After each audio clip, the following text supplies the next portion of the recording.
Muy buenas noches, bienvenidos, bienvenidas a una nueva temporada informativa aquí en Canarias al Día, en La Tertulia. Arrancamos una nueva temporada hoy con muchísimas novedades, muchos programas nuevos, contenidos con los que les vamos a sorprender y con los que vamos a reforzar en este curso político tan importante la parrilla informativa de Mírame Televisión. Eso se lo iremos contando en los próximos días. Hoy queríamos empezar ya, no podíamos retrasarlo más, esta tertulia, este programa en el que todavía no se va a sentar el director de esta casa, Manuel Artiles, que precisamente pues está atareado con todos esos preparativos para la nueva programación de esta temporada. Quienes sí que me acompañan ya son dos buenos compañeros, dos buenos periodistas que también son parte de esta casa. Voy a dar la bienvenida a Carlos Sosa, director de Canarias Ahora. Carlos, gracias por estar con nosotros. Buenas noches, encantado. También está con nosotros un viejo conocido también de esta casa, Óscar Martín, de Onda Cero Canarias. Óscar, muy buenas tardes. ¿Qué tal?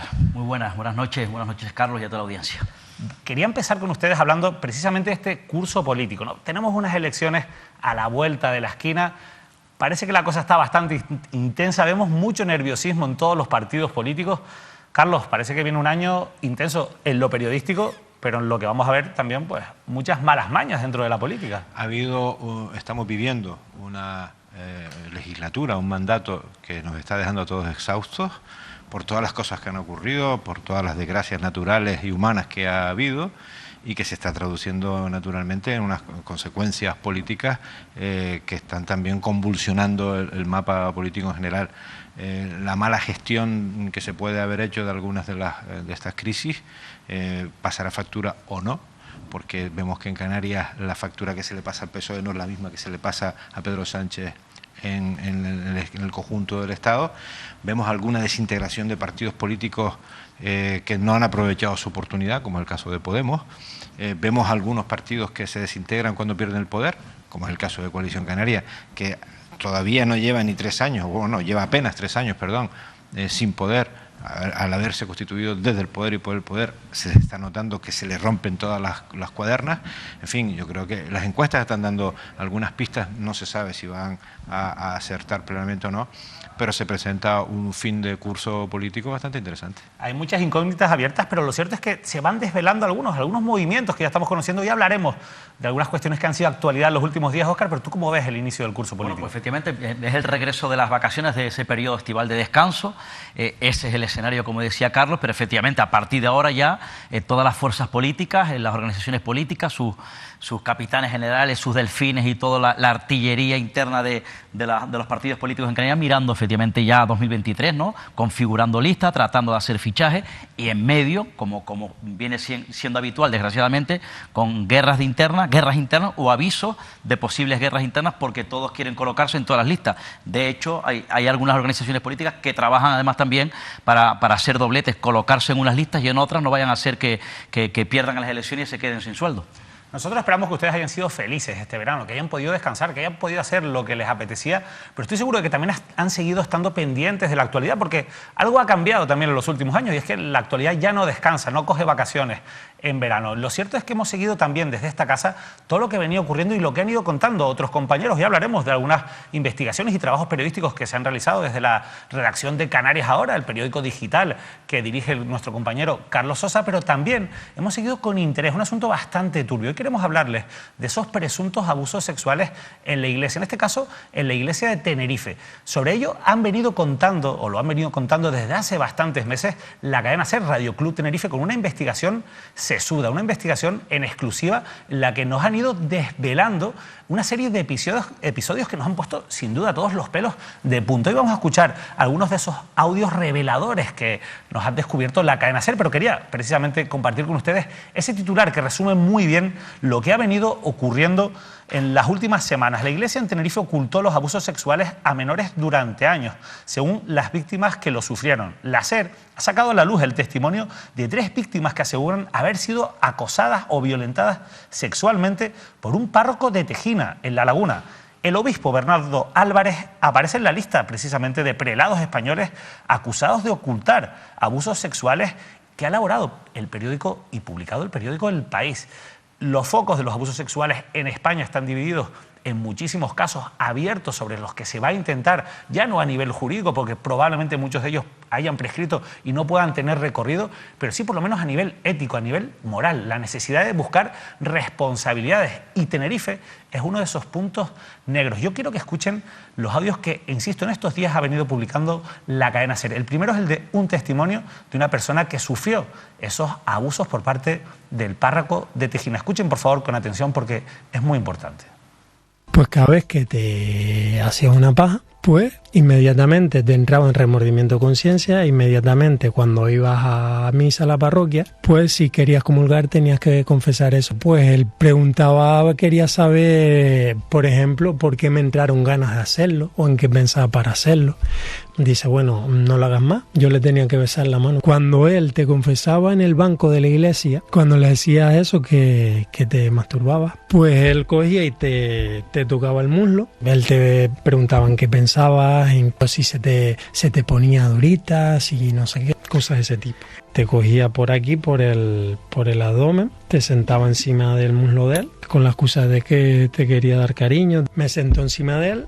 Y después de confesarme, me cogió así por la boca y me dio un beso en la boca. Y una vez que estaba sentado encima de él, pues sí sentí su pene aquí en mi muslo. Recuerdo incluso el muslo que fue, o sea, fue aquí. Sentí la dureza aquí en el muslo. Entonces yo me levanté, me fui de la casa. A mí el cura nunca me penetró. Y probablemente por eso él no esté en la cárcel. Probablemente por eso él no esté en la cárcel.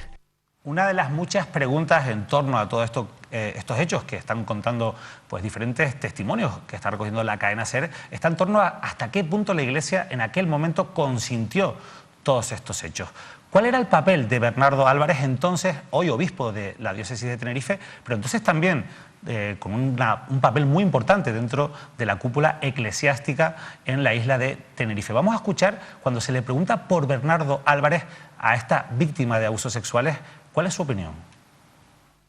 No creo que don Bernardo Álvarez, teniendo el cargo que tenía en ese momento, no creo que él lo desconociera. Como cuando le preguntaron a Cristina de Borbón si conocía que, ¿no? Son evidencias. Yo sinceramente y con todo el respeto del mundo sí creo que ni Tejina, ni Tenerife, ni Canarias se merecen tener a un obispo como don Bernardo. Que yo me hubiera conformado con que ese momento el obispado hubiera dicho un comunicado en todas las misas de Tejina. Hemos quitado. ¿Por qué lo quitaron? O sea, fue apartado, no fue que él pidió un cambio de un traslado de parroquia o tal, no, fue apartado. Y entonces, como el obispo, ni Fernández ni a posteriori, porque después don Bernardo lo pudo hacer, pero tampoco lo hizo, con que eso lo hubieran dicho, ya yo hubiera tenido tranquilidad.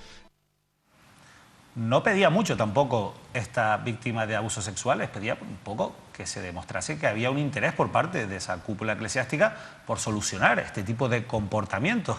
Ustedes, estoy seguro de que son conscientes de lo difícil que es dar un paso, ponerse delante de un micrófono a explicar hechos, es verdad que del pasado, pero hechos que al final no dejan de ser muy comprometedores y que entran dentro de la vida y de la intimidad personal de estas víctimas de abusos sexuales. Quiero que escuchen otro de esos testimonios recogidos en exclusiva por la cadena SER.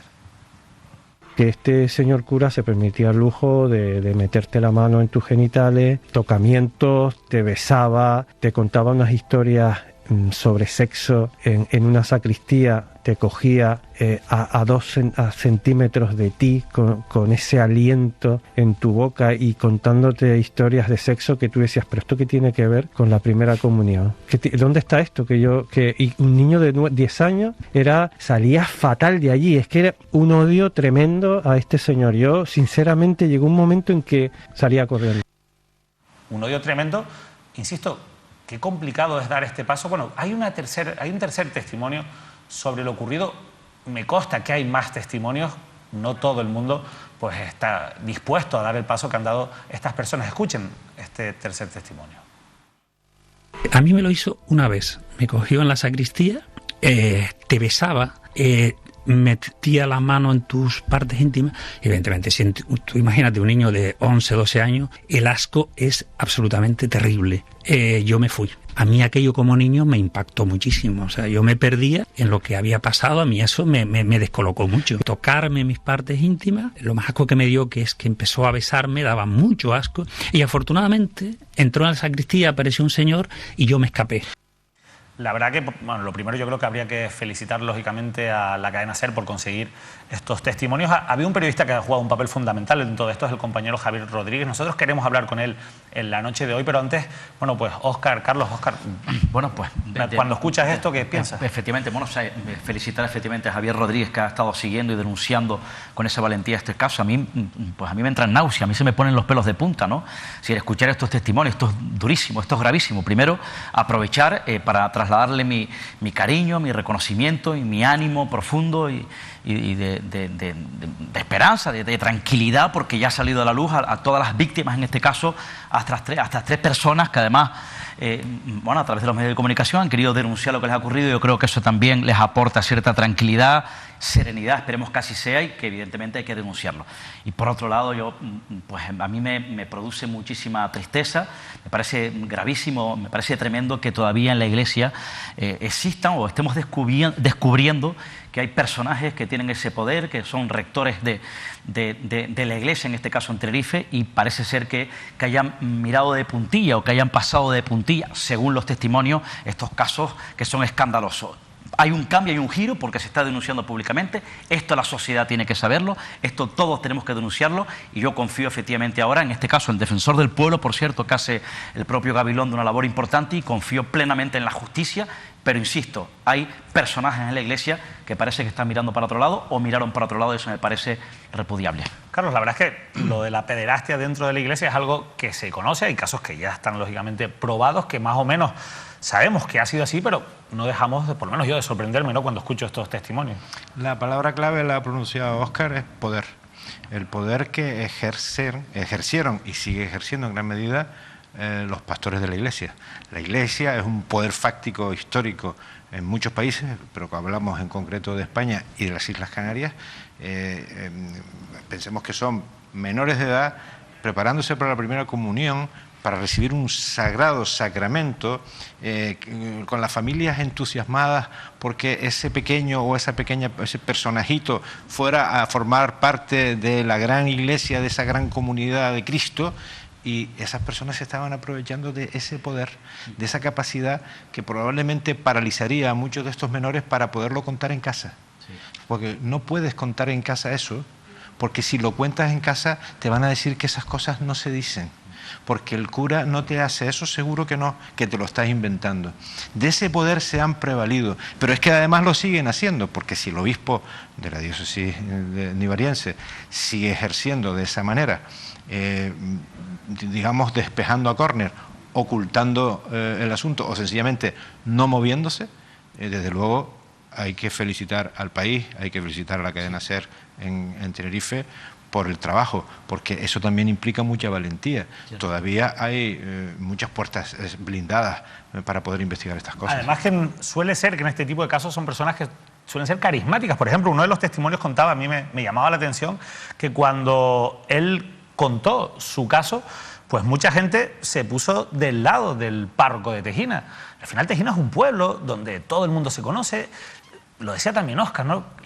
Qué complicado es dar ese paso adelante. Yo también espero, como comentábamos aquí, que esto les haya servido también para tener un poco de paz interna, ¿no?, consigo mismo. Efectivamente, pero ahí el papel, efectivamente, como acentuaba Carlos, la autoridad, esa autoridad que tiene efectivamente el párroco o el cura, y la autoridad efectivamente que transmite un gestor, el rector de una diócesis o de una iglesia de mayor calibre a la comunidad parroquial de pueblos, ¿no? Pero ya creo que ha habido un cambio, efectivamente. Este cambio es lo denunciable, esto ya que se haya denunciado, creo que es muy relevante. Hay un cambio radical de 360 grados. Entiendo que además esto puede servir para que todavía otras personas ya mayores probablemente o jóvenes estén siendo o hayan sido víctimas de este tipo de acciones dantescas y desagradables y denunciables por parte de estos personajes, que ya les animo, aprovecho para animarles efectivamente que lo denuncien, ¿no? Que lo denuncien a los estamentos donde tienen que denunciarlo y que lo denuncien a través de los medios de comunicación. Pero sí que ha cambiado porque ya han establecido mecanismos para dar efectivamente, primero, con los autores, supuestos autores, y segundo, con aquellos que callan, que silencian, que lo saben y que no lo denuncian. Y la prescripción penal, perdón, que interrumpa, la prescripción penal no tiene nada que ver con esto. O sea, se trata de una investigación para reponer a esas víctimas una deuda moral que tenemos todos en realidad con ellos, porque todos hemos mirado... Y que se puede trasladar, se puede denunciar la justicia, efectivamente. Les decía en cualquier caso que ha tenido un papel fundamental en esto la cadena SER en la isla de Tenerife, pero especialmente nuestro compañero Javier Rodríguez, a quien para nosotros es un placer poder saludar en directo a esta hora de la noche. Javier, compañero, muy buenas noches. ¿Qué tal? Muy buenas noches y muchas gracias por contar con nosotros. Lo primero, trasladarte de los tres estos unánimes miembros que estamos en esta mesa nuestra felicitación y nuestro reconocimiento por ese trabajo periodístico que has realizado. Claro, esto yo quiero también decir que gracias a ustedes por dar espacio a esto, ¿no? Porque no todos los medios lo han hecho y no todos, ni muchísimo menos con la contundencia con la que lo están haciendo ustedes. Y además quiero añadir que aunque el trabajo y el tiempo se lo he dedicado yo, se lo he dedicado gracias a que ha habido una empresa, ¿no? Cadena SER, Radio Club Tenerife, que ha apostado por esto y me ha dejado investigar durante muchísimos meses, además no yo solo, esto hasta que por fin se gana la confianza, porque es lo que ustedes decían, ¿no? Es necesario entrar en confianza con estas personas y por eso es necesario dedicarle mucho tiempo para que por fin te revelen algo que les duele muchísimo y que evidentemente no han contado nunca a nadie, ¿no? Y eso empezó efectivamente con El País, como estaban ustedes comentando ahora mismo, que saca a la luz el caso de CML. CML es precisamente el que hace que, para vergüenza de los tinerfeños y de los canarios, el obispo de Tenerife entre en la lista de los 39 prelados españoles que ocultaron los abusos sexuales junto a su antecesor en el cargo, y a partir de ahí nosotros acabamos de atar cabo de una investigación de meses y llegamos a la conclusión: estas siglas no pueden ser otras que las que nosotros sabemos que son. Y fuimos a buscarles y afortunadamente quiso hablar con nosotros y contó estos horrores, ¿no?, que ustedes estaban contando. Javier, danos un poquito de contexto. ¿Cuándo se produjeron estos hechos? ¿Cómo se produjeron? Tú que controlas muy bien esa información, hemos escuchado los audios, son muy reveladores, pero ayúdanos a entenderlos mejor con un poco de contexto. Sí, Camilo es como lo hemos llamado, evidentemente no se llama así. Entre 1997 y 2004 sufre abusos sexuales o acoso sexual por parte del que entonces era párroco de Tejina. Sus siglas son CHG. Este individuo, este sujeto, según cuentan los testimonios que hemos podido recoger, pues aprovechaba el momento del confesionario para preguntarle cosas tan obscenas como la que hemos escuchado, ¿no? A niños de 9 años, que cuántas fajitas se hacían al día, en qué pensaban mientras lo hacían, si se excitaban, ¿no? Cosas totalmente intolerables.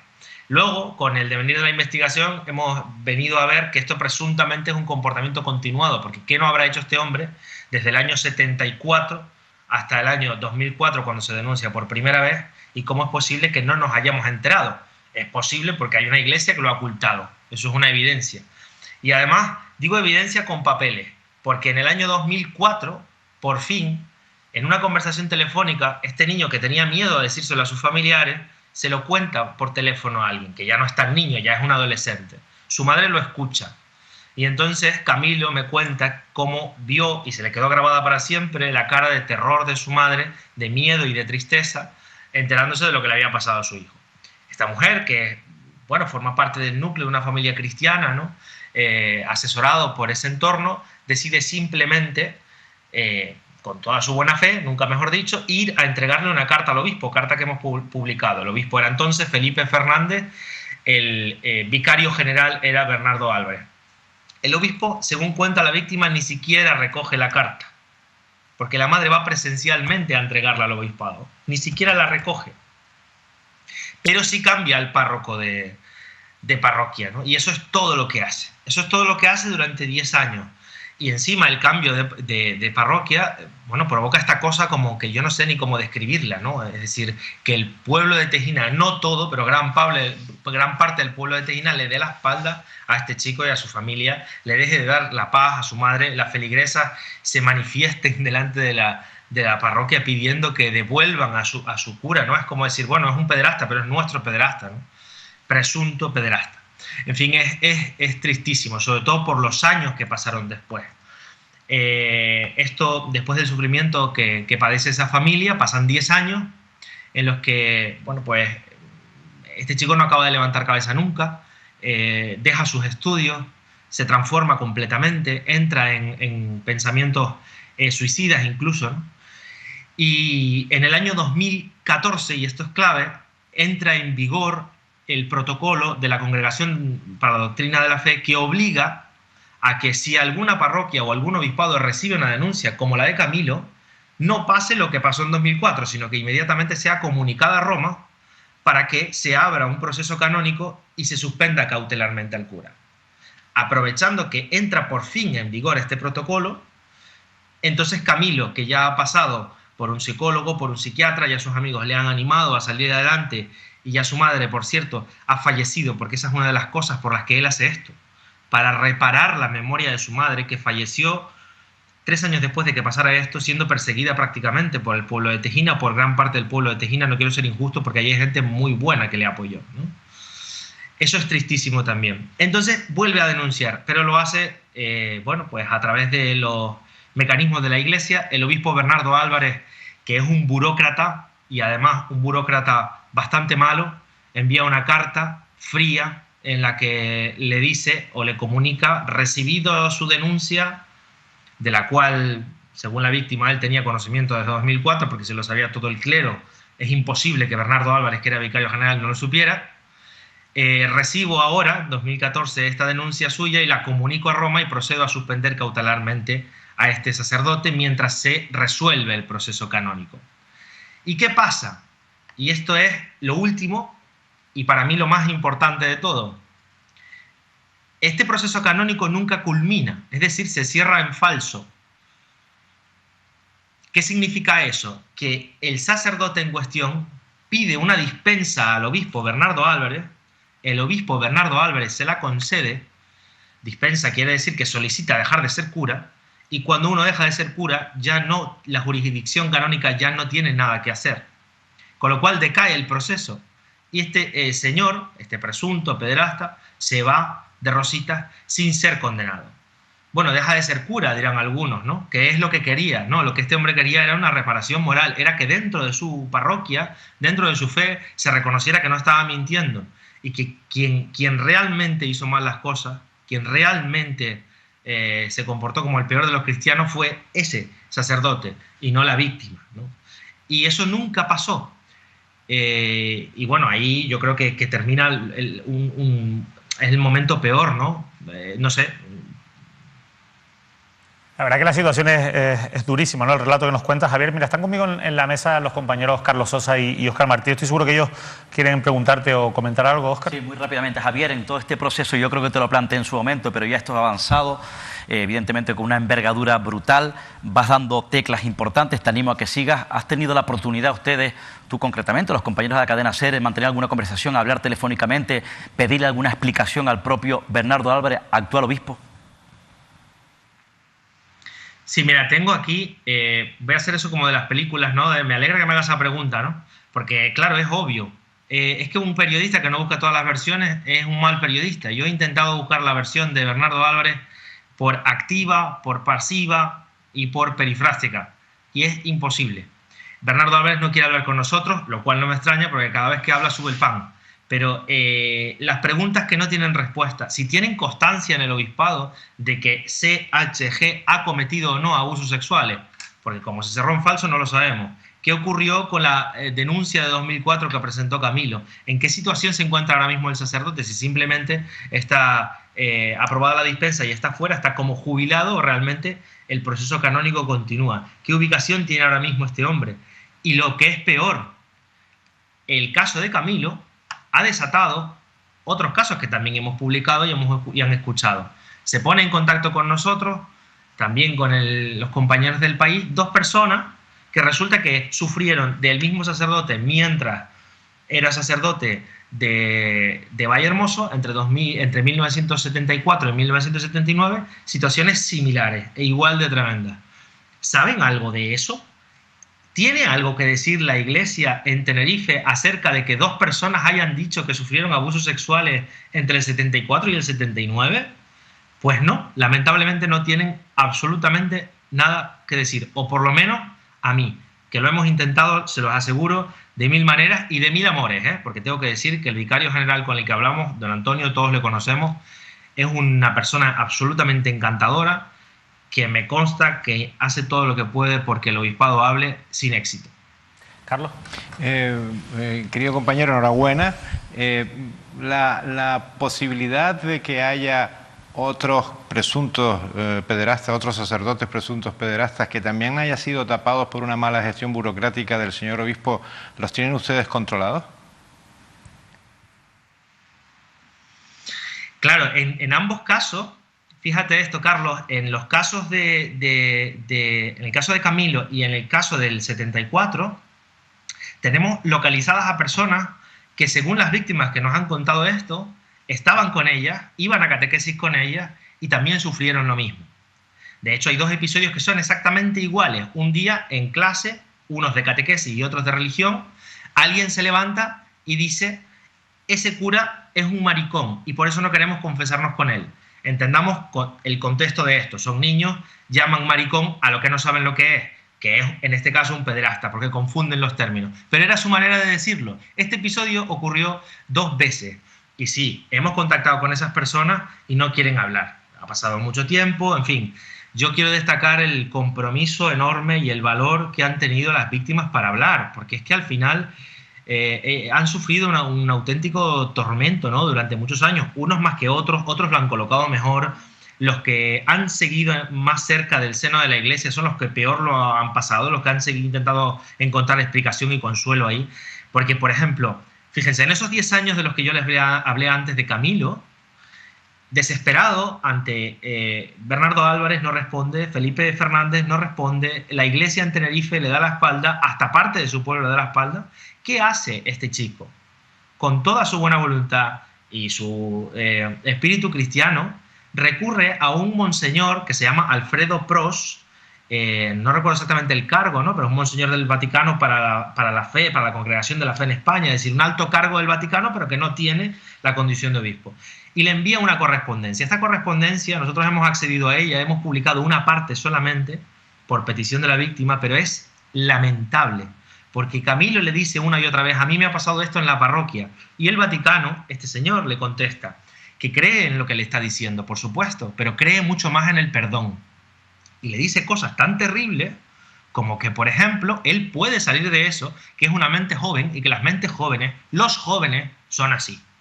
Hombre, por favor, yo creo que Tenerife, Tejina, Canarias se merece una iglesia a la altura del Papa, y eso que yo, de Papa poco, ¿no? Pero quiero decir, y que salga y diga lo que ha dicho el Papa en Lisboa hace poco, que son monstruos y que por lo tanto tienen que pagar por lo que han hecho, o por lo menos tienen que ser reconocidos como tal. Lamentablemente, en Tenerife, en Canarias, no tenemos esa iglesia. Necesitamos una iglesia valiente y una iglesia arrepentida, porque yo creo que es la única manera, sobre todo, como tú bien decías, Javier, de intentar resarcir a todas estas personas que, insisto, bueno, pues han pasado por unos momentos... Qué bonito sería, David, qué bueno, ¿no? Compañero, sería ver a un obispo con los pobres, ¿no? Qué bueno sería ver a un obispo haciendo obras de caridad. Ya sé que esto a lo mejor suena un poco populista, ¿no? Y otra cosa que quiero decir antes de terminar: estoy muy sorprendido por la respuesta política, o por la ausencia de respuesta política, y además esto es transversal, porque yo he podido comprobar que prácticamente en todos los partidos, menos en este caso, porque así ha sido y a la vista está, Unidas Podemos o Podemos, que han sido los únicos que han puesto pie en pared, el resto de partidos se han mantenido absolutamente...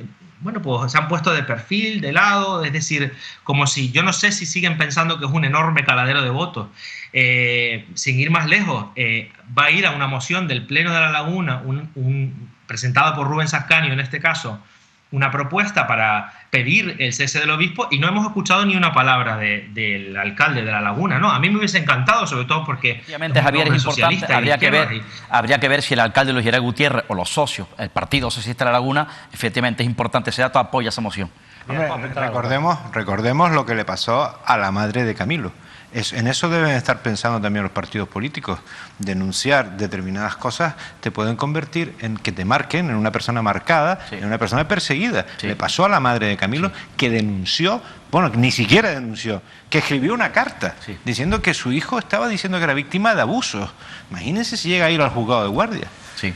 Javier, la verdad que estamos convencidos de que ustedes van a seguir informando sobre estas cuestiones y nosotros también puedes tener nuestro compromiso de que vamos a seguir informando de lo que ustedes cuenten y nos descubran en ese trabajo tan maravilloso que están haciendo y tan necesario. De verdad, muchísimas gracias. Tenemos que seguir con el programa por habernos ayudado a entender un poquito mejor este escándalo que afecta sobre todo a la Iglesia de Tenerife, pero también a toda nuestra sociedad. De verdad, muchas gracias, Javier. Muchísimas gracias a los tres, compañeros. Gracias. Hablamos un poco de esa omertá, ese silencio cómplice o encubridor de la clase política. Yo quiero aprovechar para cerrar este tema, que vean estas imágenes, seguro que las han visto porque son de principios del mes de agosto. Es esa visita que realizó el Club Deportivo Tenerife en esa comitiva al Papado, al Vaticano, para pues obsequiar con una camiseta del Club Deportivo Tenerife a razón del centenario del club isleño. Como ven, en esa comitiva prácticamente no faltaba nadie, estaba toda la cúpula política de Canarias, el presidente de Canarias, el presidente del Cabildo de Tenerife, estaba incluso el alcalde de Adeje.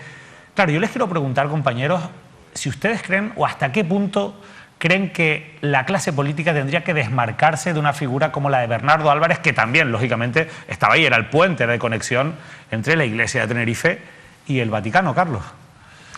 Volvemos al principio de los tiempos, al principio de esta conversación, el poder. Sí. Y efectivamente acabamos de hablar de una moción en el Ayuntamiento de La Laguna que va a resultar fallida probablemente, sí, por el miedo a enfrentarse a un poder fáctico que es como el de la Iglesia, ¿no? Desde luego ahí, como acaba de decir David, estaban todos menos alguien, la mujer, no había ni una mujer en esa comitiva. Tremendo, ¿no? Porque sí, las autoridades que han representado a Canarias en ese acto, que no voy a calificar porque me parece un poco penoso, ya lo califiqué, de hecho, ninguna autoridad es mujer. Eso es un dato que no cuidó nadie. Mira, hay una monja ahí de repente. Pero efectivamente el miedo es a enfrentarse no solo a la Iglesia, sino a lo que representa, la cantidad de fieles que hay detrás, que pueden sentirse heridos en sus sentimientos tan arraigados si algún partido político ataca, critica o pone en solfa la gestión de un obispo. Sí, a mí me llama poderosamente la atención efectivamente lo que decía Javier, ¿no? El silencio político de esta comunidad autónoma. No he visto yo tampoco ningún líder político, ningún miembro de la vida política de esta comunidad autónoma dando un paso hacia adelante, tratando de liderar efectivamente también esta denuncia pública y tratando de ponerse al frente, pero públicamente, de estas familias, de estos jóvenes, de estos testimonios que hemos escuchado, y probablemente tratando de conocer a aquellos que en silencio pudiesen estar sufriendo efectivamente el dolor del pasado de supuestos o presuntos abusos sexuales, en este caso por miembros de la comunidad cristiana. Pero efectivamente, como ha dicho Carlos, yo creo que es el resumen de lo que hemos estado hablando. Esto es un camino o un juego del que se necesitan efectivamente, en el sentido de que la clase política necesita efectivamente a los poderosos de la Iglesia, los poderosos de la Iglesia necesitan a los poderosos de la política. Y es más, yo estoy convencido que hay líderes políticos de esta comunidad autónoma que están absolutamente avergonzados, primero por algunas declaraciones, acusaciones polémicas del propio Bernardo Álvarez, que le motivó a que fuese a declarar a la Fiscalía Provincial de Santa Cruz de Tenerife, y probablemente estén tremendamente escandalizados en privado, pues ahora mismo viendo esta denuncia, escuchando estos testimonios y escuchando evidentemente lo que estamos analizando. Ahora bien, efectivamente, los fieles, todo lo que rodea a la Iglesia es una cuna importante de votos, ¿no? Y de hecho, pues, ¿qué voy a decirles? Los políticos se dan codazos, se pelean para asistir a las procesiones y salir en la foto. Eso sigue pasando. Nosotros vamos a cambiar ahora de página, vamos con otro episodio cuanto menos surrealista que nos ha dejado este pasado verano. Podría ser hasta cómico, si no fuera una cuestión muy grave que golpea de lleno al Estado de Derecho, que golpea de lleno a la credibilidad en la justicia. Ustedes, como les hemos contado aquí muchas veces, por cierto, hoy que tenemos aquí a Carlos Sosa, eso nos va a ayudar un poco mejor a entender qué es lo que está ocurriendo alrededor de la figura del juez Alba, el magistrado, el ex magistrado de la Audiencia Provincial de Las Palmas, condenado a 6 años y medio de cárcel por conspirar contra la también magistrada Victoria Rosell, actual delegada del Gobierno contra la violencia de género. 6 años y medio de cárcel en una condena que ya sobrepasa los 300 días. Pues bien, todavía Salvador Alba no ha entrado en prisión y no lo ha hecho alegando una enfermedad que, según su defensa, le impide estar en la cárcel, pero que sin embargo no le ha impedido este verano pasearse por algunas playas de Gran Canaria. Creo que vean estos vídeos que ha publicado nuestro compañero Carlos Sosa a través del digital Canarias Ahora, en los que se puede ver a Salvador Alba disfrutando del verano, disfrutando de la playa. Bueno, por lo menos a simple vista, pues no da la apariencia de no poder estar en prisión, de tener una enfermedad que le impida estar en prisión. Insisto, digo por lo menos a simple vista. Lo más llamativo de todo esto no son solo ya este tipo de comportamientos, porque al final no deja de ser una persona pública, la gente lo conoce, sabe que está condenado, saben que no entra en la cárcel, todos sabemos lo que le pasa a aquellos que acaban con una condena de cárcel. Es muy difícil que ese tipo de condenas no se ejecuten, salvo que llegue algún indulto, que no es el caso. Recordemos incluso el trágico final de Ignacio González, el empresario condenado de Las Teresitas, entró en un estado de salud complicado ya, derivado también de su edad, y falleció dentro de la prisión. ¿Por qué hay tratos diferentes en este sentido? Pero fíjense en este otro vídeo, porque es que además a Salvador Alba le molesta que le graben en la playa cuando todos sabemos que está en la playa, a pesar de que debería estar en un centro penitenciario. Vean cómo persigue a esa persona que le está grabando, que le está tomando fotos en una de las playas de Gran Canaria.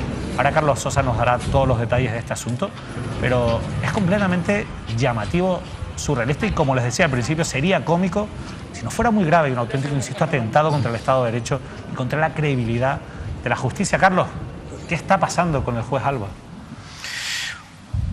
Pues que es uno de los suyos. Es juez, aunque ya está expulsado de la carrera y no podrá ejercer nunca más, porque la condena también llevaba aparejado 18 años de inhabilitación. El poder. Pero es uno de ellos. Entonces, se me hace muy cuesta arriba pensar que cualquier persona, por muy buenos abogados que tenga, condenado a 6 años y medio de cárcel, pueda burlar la ejecución de una condena 300 días después. De ser firme, de ser firme, porque en realidad la primera condena es del año 19, tiene más de 3 años. Pero ocurre que el presidente de la Audiencia Provincial de Las Palmas, cuando esa condena se tornó firme, sus manifestaciones públicas a la prensa fueron: hoy es un día triste para la justicia. Probablemente debería haber dicho lo contrario: es un día alegre porque se ha hecho justicia y todos somos iguales ante la ley, como dice, por cierto, con cierto ritintín, el rey emérito. El señor Alba ha alegado muchísimas cuestiones que probablemente alegaría cualquier penado, porque este señor está penado, pero generalmente no se le admiten. A este señor se le han admitido todas y cada una de ellas. Ha recusado incluso a los forenses que han determinado, dictaminado que sus enfermedades no le impiden entrar en prisión. Eso es importante, Carlos. Entiendo ya que los forenses han dicho que no es así. O sea, que él ha alegado 2 enfermedades. Y no puedo decirlas porque incurriría en un ilícito, porque le protege, por supuesto, su derecho a la intimidad. Él ha alegado 2 enfermedades, pero ninguna. Él dice que las 2 enfermedades que padece le impiden ingresar en prisión, incluso que una de ellas le impediría incluso tomar un avión para ingresar en alguna de las 5 prisiones habilitadas para este tipo de presos, que están todas en la península. Pero los forenses del Instituto de Medicina Legal, tanto los de Las Palmas como los de Santa Cruz de Tenerife, porque hubo que pasarlo también a Santa Cruz de Tenerife, han dictaminado que no, que ninguna de esas 2 dolencias le impiden cumplir con su condena. Sin embargo, ya lo último que ha hecho ha sido recusar al presidente del Tribunal Superior de Justicia, que es la sala que está tratando de ejecutar esta sentencia, porque declaró en el Parlamento, en una comisión parlamentaria pública, a preguntas de un diputado de Si se puede, dijo que le preguntó que por qué estaba el juez Alba. Paco Denis, ¿no? Sí, porque estaba el juez Alba todavía en libertad, y dijo: no, porque nosotros estamos actuando con mucha pulcritud. Claro, pues por haber dicho eso, lo recusó y se ha admitido a trámite la recusación, que la presentó en junio. Estamos en septiembre y esa recusación todavía no se ha resuelto. Bueno, pues eso le permite hacer vida normal, la que hacemos cualquier ciudadano que no está en deuda con la justicia. Pues este señor, yo creo que está haciendo un daño tremendo a la Administración de Justicia, y el viernes, dentro de 2 días, dentro de 3 días, el presidente del TSJ se dispondrá con todos los fastos y el boato propio de la ocasión a abrir el año judicial, todavía con el señor Alba en libertad. Óscar.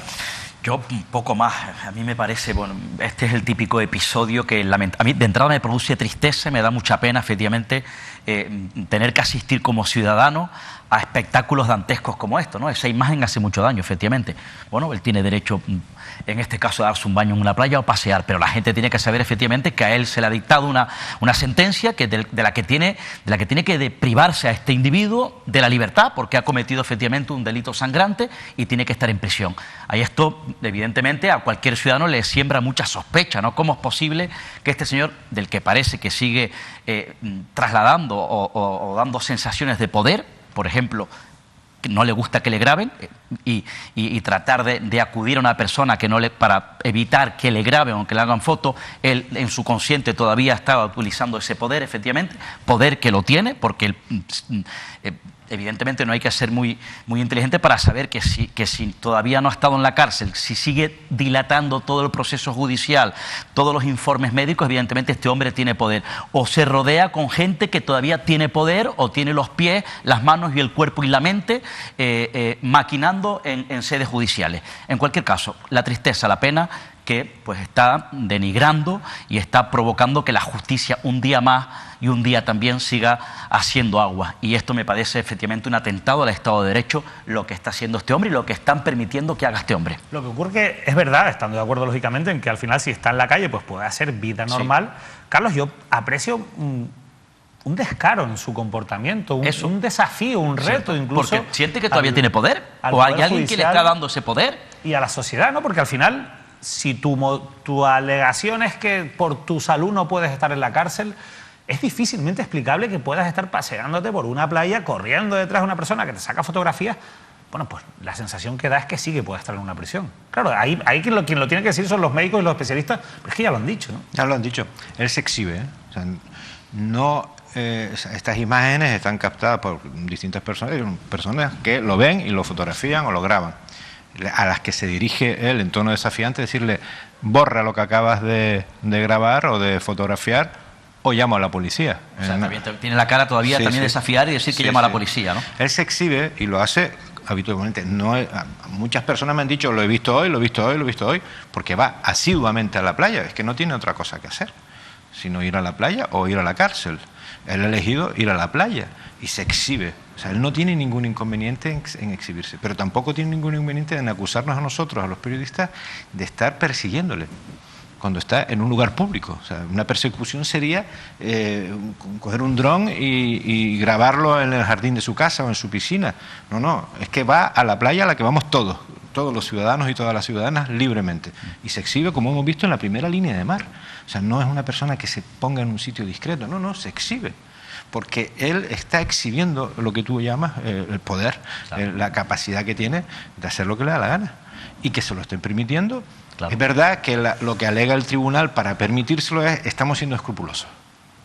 Coño, vamos a ser escrupulosos con todo. Pero flaco, efectivamente, vamos a poner todos los casos sobre la mesa. Flaco favor le está haciendo efectivamente que lo permite, en este caso, la presidencia, entiendo, del TSJ. ¿Pero por qué son escrupulosos con el señor Alba?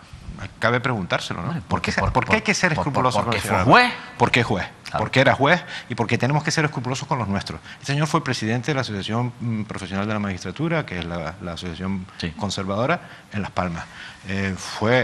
Mientras ejercía de presidente, el señor Llarena, el famoso juez Llarena. Sí. Una persona que ha estado relacionada con la más alta cúpula judicial. Y aparte de ese compañerismo de gremio, no olvidemos que estamos hablando de un magistrado que fue capaz de grabar a otros magistrados. No puede que haya algo de miedo es que a lo mejor pues el juez Alba tiene material, como ocurrió con Bárcenas en su día. Probable. Fíjese qué paradoja, ¿no? No quiere que nadie le grabe y él grabó al presidente del TSJ, grabó a sus compañeros de la sala sexta, de la sección sexta de la Audiencia Provincial de Las Palmas en plena deliberación, o sea, en un acto que es secreto, en el que se está deliberando el futuro de la gente. Él grababa esas reuniones, grabó a un abogado a ver si le conseguía sacar información acerca de su víctima. En fin, no se sabe qué más ha grabado porque no, como tú bien dices, puede tener grabaciones que alguien tema que saque. porque es muy extraño que a esta persona se le dieran 10 días de plazo y en el 9º día presentara un certificado médico y a partir de ahí... A mí me parece muy sospechoso todo esto. Todo se paralizó. Cierto, a mí me parece, y aparte que ya, yo creo que la gravedad del tema, lo importante en sí, el trasfondo, como yo decía Carlos y David, flaco favor está haciendo al Estado de Derecho y está poniendo en una situación complicada a todos los jueces, juezas, fiscales honrados en este país, desde luego. Este caso y los que permiten que esto siga continuando de esta manera, porque este señor, insisto, tiene a lo mejor jurídicamente sus pasos, jurídicamente pueda tener, lo desconozco, tú conoces perfectamente todas las claves como nadie en Carlos, para recurrir, para dilatar. No sé efectivamente los motivos exactos, en este caso del TSJ, para tratar de hacer las cosas de manera escrupulosa, de manera prudente, cauta, pero desde luego... hay algo ahí que se escapa, es decir, no es posible que este señor esté en la calle cuando todavía efectivamente hay otros que han tenido otras condenas de mayor magnitud, de mayor envergadura y evidentemente han entrado directamente en la cárcel y cumpliendo firmemente las sentencias, ¿no? Continuamos, si les parece, porque se ha retomado la actividad política también en el Parlamento de Canarias. Había muchos asuntos interesantes en el Pleno que se está celebrando y que se seguirá celebrando a lo largo de esta semana, pero uno que había generado mucha expectación era ese debate político en torno a esas supuestas declaraciones del presidente del Gobierno de Canarias, Ángel Víctor Torres, a favor de que se instaure un sueldo vitalicio para los expresidentes de Canarias. Un asunto pues que ha asusado y ha llevado como caballo de batalla el Partido Popular y su presidente, el antiguo alcalde de Los Realejos, Manuel Domínguez. Escuchen cómo presentaba este asunto a través de una pregunta parlamentaria Manuel Domínguez en la Cámara Autonómica. Señor presidente del Gobierno, en estos últimos días le hemos escuchado a través de los medios de comunicación decir que usted está a favor de un sueldo vitalicio para los expresidentes del Gobierno de Canarias. Y entiendo perfectamente que usted esté preparando su futuro para después de mayo. Yo comprendo que usted esté elaborando un proyecto de ley que vaya a salvaguardar el futuro suyo a partir de las próximas elecciones. Así lo presentaba Manuel Domínguez y así le contestaba Ángel Víctor Torres. Señor Domínguez, le ruego a usted y las señorías presentes y también los ciudadanos que escuchen lo siguiente. Que sean retribuidos. Bueno, quien forme parte de un consejo y así lo pida y así el Parlamento lo decida, tampoco tiene ninguna situación extraña. Lo anormal es que no tengan una retribución cuando prestan un servicio a la sociedad. Eso fue lo que dije en el medio de comunicación. Y lo repito. Quienes así lo decidan por el Parlamento, formen parte de un consejo, realicen una labor y por tanto hagan un trabajo, lo normal es que sean retribuidos. Pero usted afirma, y lo dice de palabra aquí, que yo he afirmado que estoy a favor de los sueldos vitalicios. Que quede claro que estoy absolutamente en contra, pero a usted le insto a que demuestre ante los canarios que yo he dicho eso. Porque si no, ¿sabe lo que está haciendo usted? Calumniándome. Y no se lo voy a permitir. Calumniar es poner...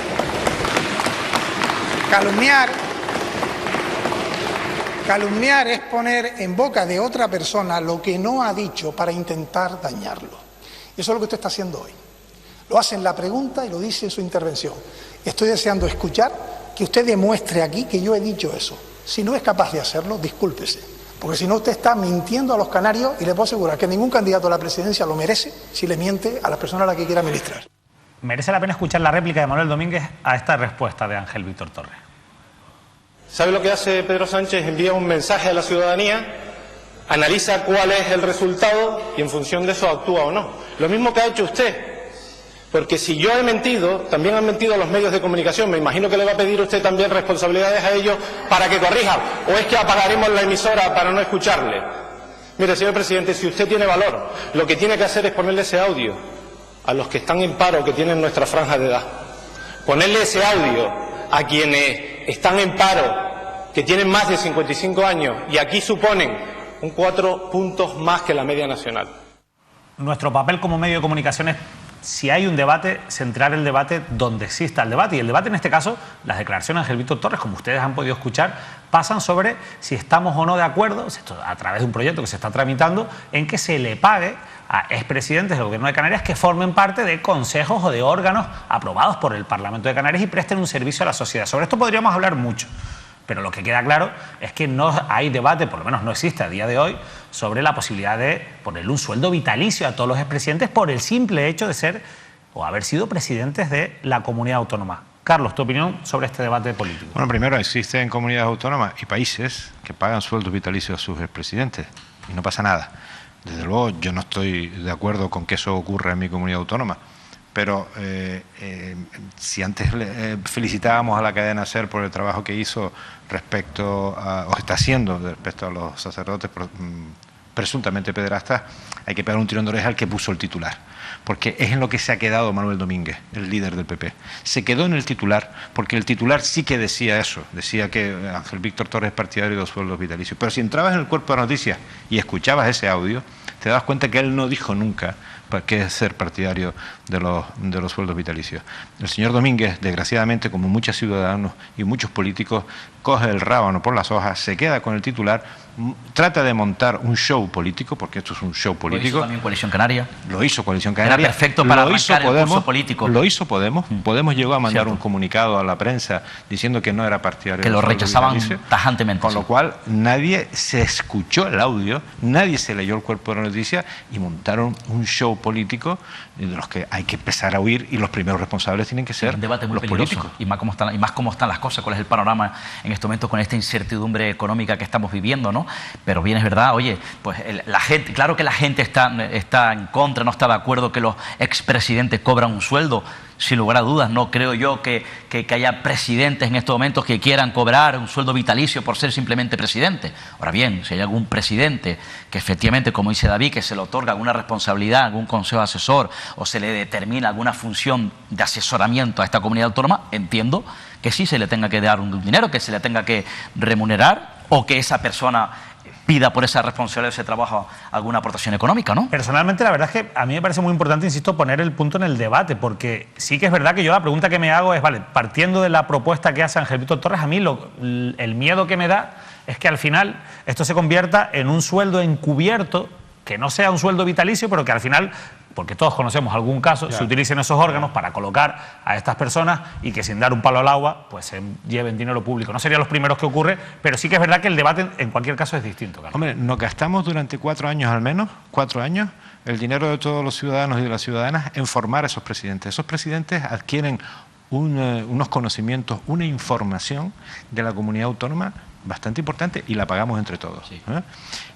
Desperdiciar esa sabiduría cuando esas personas se retiran, bien porque la gente no los elige o bien porque se retiran, probablemente sea una pérdida de recursos de la comunidad autónoma, solo en el caso de que voluntariamente accedan.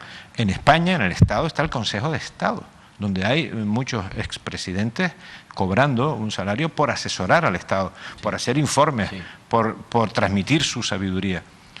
Pero efectivamente tiene que ser una norma aprobada por el Parlamento, que es donde está la representación de la ciudadanía, y bien vigilada. Cierto. Probablemente en cualquier caso, a partir de mayo, el que menos necesitase de todos los expresidentes, si deja de serlo Ángel Víctor Torres, un salario sería él. Lo digo porque ya está claro, ya ha salido, sabemos que va a ser el candidato del Partido Socialista en las próximas elecciones, y en el peor de los casos, si no es presidente, va a ser diputado autonómico y por tanto va a tener una retribución igual que la tiene Manuel Domínguez. Y tiene reinserción social, es decir, es funcionario, vuelve a la docencia, es profesor. Cierto. No va a pasar necesidades económicas. Tienen miedos porque hay otros presidentes que, bueno, que efectivamente accedieron a la política, eran dueños, propietarios de grandes empresas. De bufete de abogados. Bufetes de abogados, efectivamente. A algunos de ellos les fue mal. Algunos, por cierto, hoy atraviesan momentos tremendamente económicos muy duros que conocemos alguno que otro. Otros dejaron la política y ocuparon altos cargos en algunas empresas de mucha relevancia en esta comunidad autónoma, y efectivamente hay otros que, bueno, pues que tienen su trabajo, en este caso como por ejemplo el señor Torres, que cuando termine la vida política puede volver a retomar la docencia, ¿no? ¿Qué preferimos? ¿La puerta giratoria? Claro. ¿La del presidente que termina trabajando en una empresa a la que previamente ha beneficiado para que le guarde el puesto? Sí. ¿O que vaya a una institución pública en la que sus servicios sean aprovechados por toda la comunidad? Yo voy a insistir en que la clave de todo esto es que realmente esos servicios, yo estoy de acuerdo en que ese conocimiento existe y que puede ser muy útil, se presten y no sea pues al final pues un sillón que ocupar sin, como decía antes, dar un palo al agua. Nosotros vamos a continuar, tenemos muchísimo contenido, bueno, tenemos que irnos a DG, tenemos que hablar de las subvenciones o de la situación que está generando la extinción de Nueva Canarias, pero también de los fichajes que está haciendo Nueva Canarias, que bueno, ya no sé si la podemos llamar así a este partido, ahora ustedes me lo explicarán, pero también de otros muchísimos asuntos de actualidad que eso sí van a tener que esperar a que pase este pequeño corte publicitario, porque al final para nosotros nuestros anunciantes son fundamentales para poder seguir contándoles sin pelos en la lengua todo lo que les estamos contando.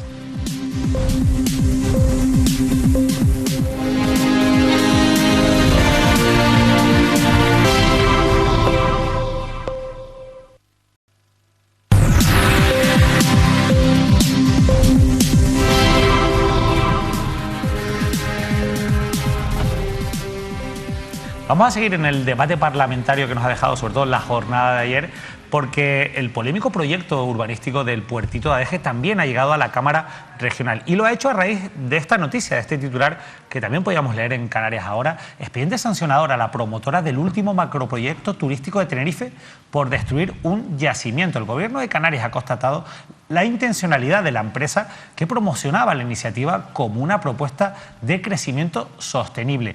La multa, la sanción que se propone es de 600.000 euros. Esto abre ahora un expediente que evidentemente en el que lógicamente la promotora, también la empresa, va a poder presentar sus alegaciones. Veremos en qué queda todo, pero sobre todo no deja de ser un paso importante que ha llevado a que este asunto también se debate en el Parlamento. Vamos a escuchar la pregunta que hacía el diputado de Sí Podemos Canarias, Paco Denis, sobre este asunto. Nosotros consideramos que algunas instituciones deberían proceder, ser más vigilantes contra los atentados que se están produciendo a nuestro patrimonio, no solo arqueológico, sino también a nuestra diversidad. Y en la medida de lo posible proceder a la paralización, insisto, el macroproyecto que pretende instaurar 3.602 camas hoteleras llamado Cuna del Alma, Cuna del Infierno, le llamaría yo. Está demostrado que los lugares saturados de turismo generan mayor desigualdad, generan peores rentas y además generan muchísimo empleo en precario. Generan además un desastre del litoral. Está demostrado que el calentamiento global está además vinculado estrechamente a la urbanización, sobre todo el cemento en las zonas del litoral. Y algunas instituciones, insisto, no pretenden darse cuenta, por ejemplo, de que los procesos de gentrificación, expulsión de las poblaciones residentes por el cambio de los usos del suelo, la carestía de la vida, está afectando a esa presión que señalé al principio, y no es justo. Algunos movimientos sociales en el pasado y en la actualidad intentan mitigar estos efectos, pero me parece que las instituciones tienen que tomar nota. Este gobierno ha tomado nota, ha paralizado el muelle de Agaete, ha modificado la protección total de la montaña de Tindaya, paralizó Fonsalía y también el macroproyecto de Arico. Pero nos parece que algunas medidas deben de tomarse en este sentido. Nosotros queríamos saber las razones por las cuales se sanciona a esta empresa del macroproyecto y queremos saber si ello puede significar el fin y la paralización de este nuevo atentado. La respuesta llegó de la mano de la consejera de Educación, Cultura y Deportes. Del área de cultura depende el área de patrimonio arqueológico en este caso. Y bueno, esto es lo que nos decía Manuela de Armas. Efectivamente, las obras están paradas, ¿no? De manera cautelar, por lo menos hasta se clarifique una serie de cosas. Mire, le hago el relato para que sepan dónde estamos, le hago el relato. El 1 de junio se recibe escrito del Cabildo relativo a la suspensión cautelar de las obras. ¿Por qué motivo? Porque el 24 de mayo se presenta en la obra por una denuncia un agente del Cabildo más el Ayuntamiento y también el encargado de las obras, ¿no? Y se constata en aquel momento que había maquinaria pesada operando en la zona sin el personal cualificado que debe de acompañar este tipo de obras en zonas sensibles en el sentido arqueológico. Ahí se encuentran 2 grabados nuevos que no estaban catalogados y también otros materiales arqueológicos. Se comprueba que el inicio de las obras se ha hecho sin el correspondiente informe técnico de patrimonio del Cabildo, que además en ese momento estaba en fase de valoración. Se determina de forma cautelar parar hasta tener este estudio y no se había tenido en cuenta también las medidas protectoras de los bienes patrimoniales existentes en la zona. Por todo esto, ¿no? Se paraliza, como digo, hasta ver qué es lo que pasa, y además sabe usted que efectivamente el Cabildo puede parar, pero quien incoa el expediente para poner una multa, ¿no?, es precisamente Patrimonio del Gobierno de Canarias, y es lo que está haciendo. O sea que ahora mismo está parada y revisando qué cosa falta y cómo está la situación para poder, como digo, incoar ese expediente sancionado. Bueno, al final le hemos metido aquí 3 minutos de vídeo en el que se resumía, yo creo que mucho más rápido, como hemos hecho nosotros al principio. Hay un expediente sancionado abierto por unos hechos graves, por unos daños en las obras al patrimonio arqueológico descubierto en esa zona, incluso algún patrimonio que no se sabía ni que existía. Un día hablaremos con calma de cómo se ha protegido el patrimonio arqueológico o cómo se ha desprotegido el patrimonio arqueológico en esta tierra y sobre todo en la isla de Tenerife. Óscar, sobre este asunto, quedar pendientes de lo que ocurre con el expediente, ¿no? Efectivamente, la novedad es ese expediente, ¿no? Esas obras que ha insistido la consejera, no es novedoso que se han parado de manera cautelar después de las denuncias. Lo que está claro, efectivamente, que esto es un proyecto urbanístico en una zona muy sensible. Habría que ver el recorrido. De entrada empieza mal porque ya hay denuncia, empieza mal, esto me recuerda más también con el famoso Hotel de la Tejita, ¿no? Empieza mal porque hay un sector, una masa importante de la sociedad tinerfeña que está en contra, que se está movilizando, y desde luego empieza mal porque da la sensación que aquellos que ahora están reconociendo que empieza mal son los primeros que estuvieron en la inauguración, en la puesta en escena, en la puesta, insisto, de la primera piedra de colocación de este proyecto urbanístico, y que ahora entiendo que están protagonizando verdaderos quebraderos de cabeza, entre otras cosas, no por el daño que pueda hacer a esta zona muy sensible del sur de Tenerife, porque hay dirigentes del Partido Socialista, no sé si es el caso de Pedro Martín, que están tremendamente preocupados por el efecto social que puede tener este proyecto, porque esa masa que está denunciando este proyecto probablemente forma parte de la masa del electorado del Partido Socialista de Tenerife. En este tipo de expedientes se suele poner la sanción más alta posible y al final se acaba pues imponiendo, cuando se aceptan las alegaciones y demás, o acaban en los juzgados, la sanción más pequeña. ¿Tú qué crees, Carlos? Hombre, yo creo que a una empresa que tiene el capital que tiene esta, 600.000 euros, que es la máxima, tampoco le va a hacer muchas cosquillas. Pero en cualquier caso es un fallo clamoroso, yo creo que de la empresa. Es una empresa que se presenta a la ciudadanía, ante la sociedad tinerfeña, diciendo que va a ser una urbanización sostenible, que además la llama cuna del alma, con lo cual tiene un intento de arraigarse en el territorio, entre la gente del lugar, como diciendo vamos a recuperar nuestros ancestros, y lo primero que te cargas son yacimientos arqueológicos. Caramba, a lo mejor tenías que haberlo hecho al revés. Decir, eso que el director del proyecto tiene mucha experiencia. Claro, digo, mira, tenemos aquí unos yacimientos arqueológicos, los vamos a conservar, los vamos a preservar, los vamos a amplificar, y después hacemos la urbanización. Lo han hecho al revés, han destrozado presuntamente los yacimientos arqueológicos y han tenido que sufrir una paralización de las obras. Es un fallo de estrategia empresarial imperdonable. Y que crea desconfianza, sin duda. Sí. Veremos, insisto, cómo se desarrolla todo este expediente y todo el asunto que gira en torno. Saben que se lo hemos contado aquí con pelos y señales a lo largo de los últimos meses, y por supuesto lo vamos a seguir haciendo con lo que respecta al proyecto del puertito de Adeje.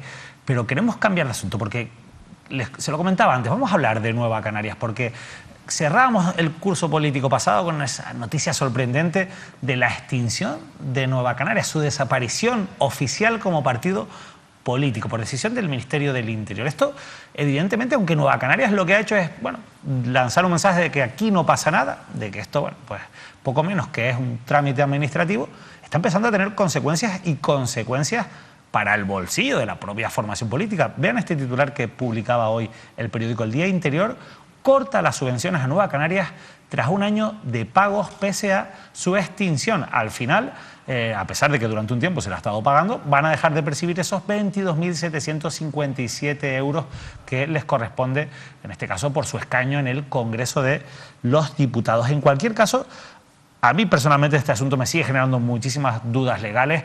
No sé cómo va a acabar y sobre todo no sé cómo se va a recomponer Nueva Canarias a partir de ahora. Ni siquiera sé si podemos seguir llamando Nueva Canarias a Nueva Canarias. Carlos, sí. A ver si me puedes ayudar un poco. Bueno, en primer lugar, estos 22.000 euros ya no tiene derecho a cobrar Nueva Canarias, porque ya no tiene diputado. Desde junio no tiene diputado. Por lo tanto, es la no noticia.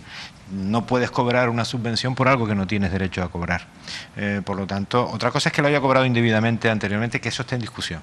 Porque hoy mismo tuve una conversación con Román Rodríguez en el Parlamento y le pregunté por las novedades de este asunto. Me dice que lo tienen encaminado y que van a recurrirlo todo porque han descubierto documentación que no ha sido tenido en cuenta a su favor. En cualquier caso, parece ser que no van a tener mayor problema. Han vuelto a registrar un nuevo nombre, Nueva Canarias. Bloque Canarista, ¿no? Bloque Canarista, con lo cual para presentarse a las elecciones de mayo que viene no van a tener ningún problema. La marca sigue siendo la misma o muy parecida. Ellos acuñaron lo de canarismo, bloque canarista, lo acuñaron ya hace unos meses, lo cual también pueden volver a su favor este incidente registrando una nueva marca. Y desde luego sí que ellos reconocen que ha habido mucho voluntarismo en algunas personas, funcionarios del partido, personas voluntarias del partido que no han hecho bien las cosas y están pagando las consecuencias. No sé si les va mal, pero ya están creando nuevas organizaciones políticas, nuevos comités en Canarias. Sí, ahora vamos a hablar de esa actualidad, pero a mí es que quizás de todo aquello, cuando yo escuché en su momento la rueda de prensa con mucho interés, por cierto, ojalá podamos tener en esta mesa a Román Rodríguez para hablar con detalle de este y de otros asuntos de actualidad. La invitación queda lanzada. No se deja. Queda lanzada desde aquí, no se deja, le cuesta. Nosotros ya no es la primera vez, lógicamente, que hacemos esa invitación, pero a lo mejor ahora que hay unas elecciones cerca, es más fácil poder tener aquí a Román Rodríguez. Pero quizás a mí lo que más me llamaba la atención y que en principio no estaba vinculado con esa expulsión del registro era el hecho de no haber presentado a tiempo la contabilidad. Y esto, que probablemente no sea solo un problema de Nueva Canarias, a mí sí que me parece muy grave, porque la contabilidad de los partidos políticos creo que tiene que ser una de las cuestiones que con mayor transparencia se tienen que llevar y conocer por la sociedad, porque son la puerta de la corrupción. No digo que sea este caso, pero suelen ser la puerta de la corrupción. A ver, evidentemente las cuentas de los partidos políticos son más transparentes de lo que creemos, porque se nutren de subvenciones públicas o de aportaciones de los afiliados y afiliadas. No suelen ser las segundas las más numerosas, sino las primeras, ¿no?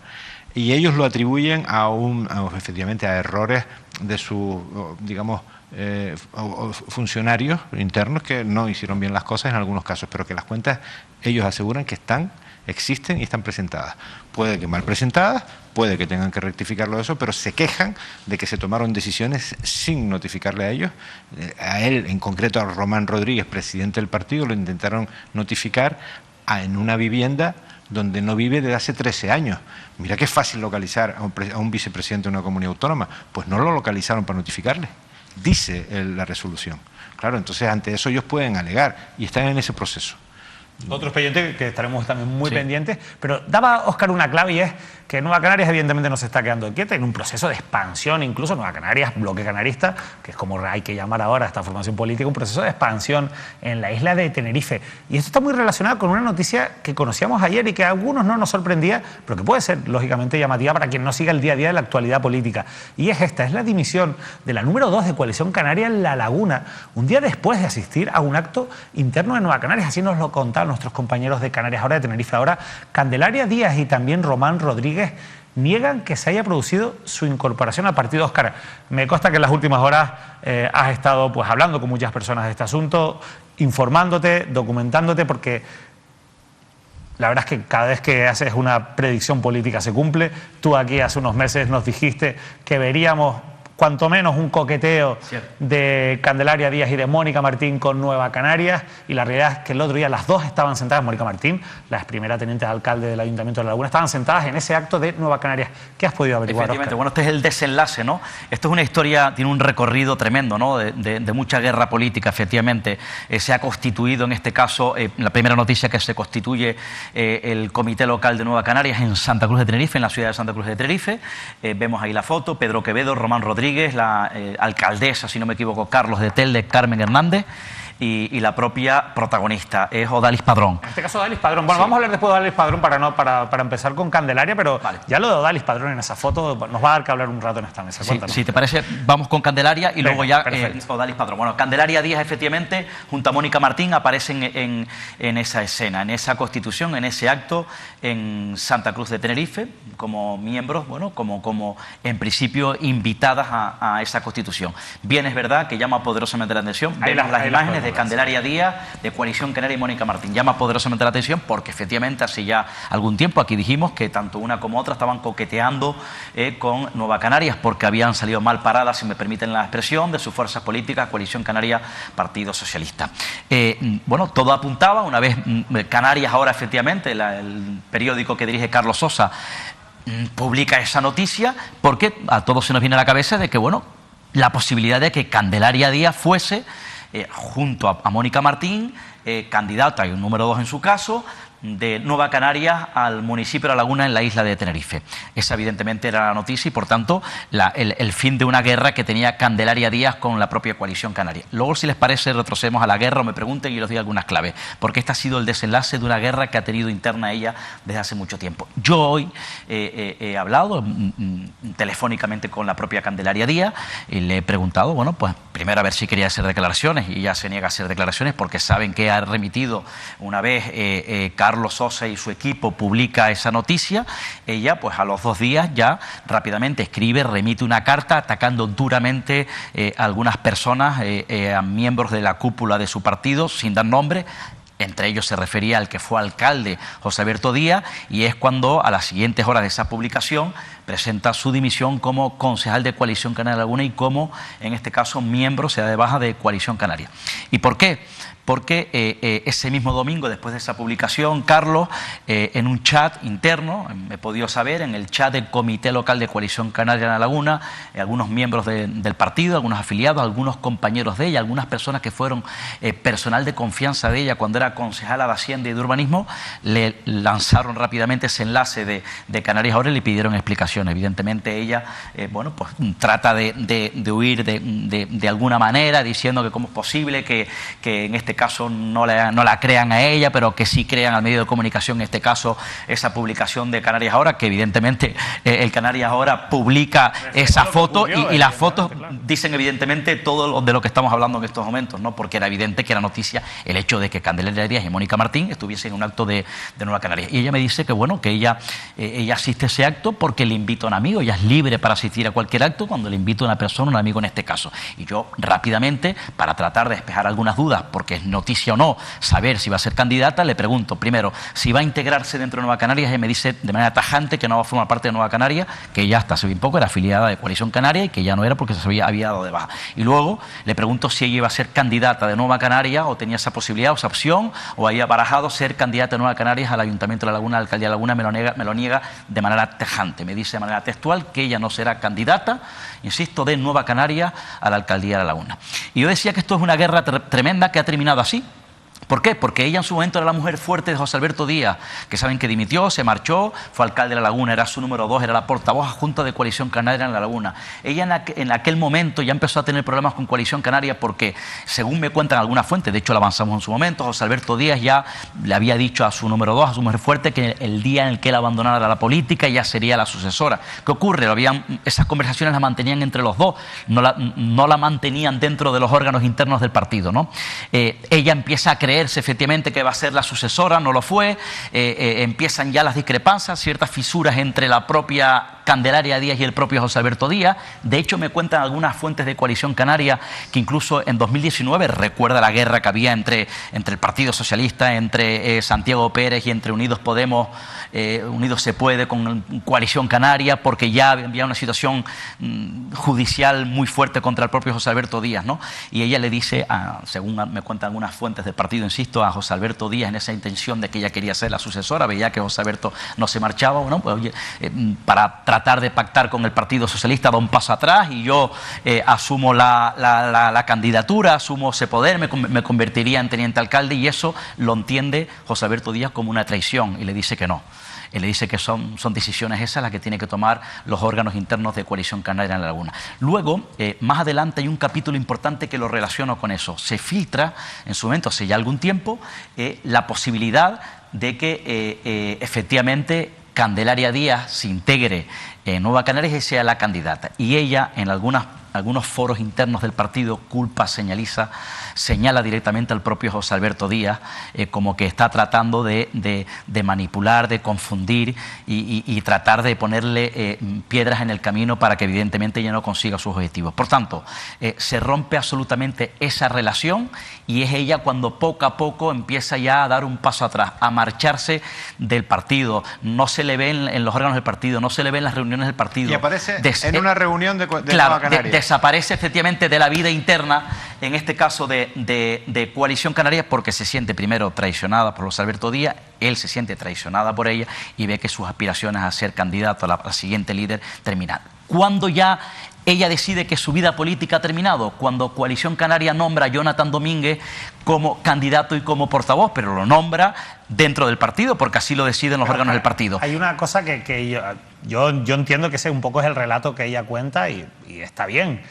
Pero, no, este es el relato que cuento yo. Sí, este es el que cuentas tú, pero no, lo que ella cuenta es que ella fue allí un poco menos que de visita. Porque ¿no? sí, de invitada, porque le invitó un amigo, sí. Vale, ¿tú eso te lo crees? Es decir, ¿ustedes se lo creen?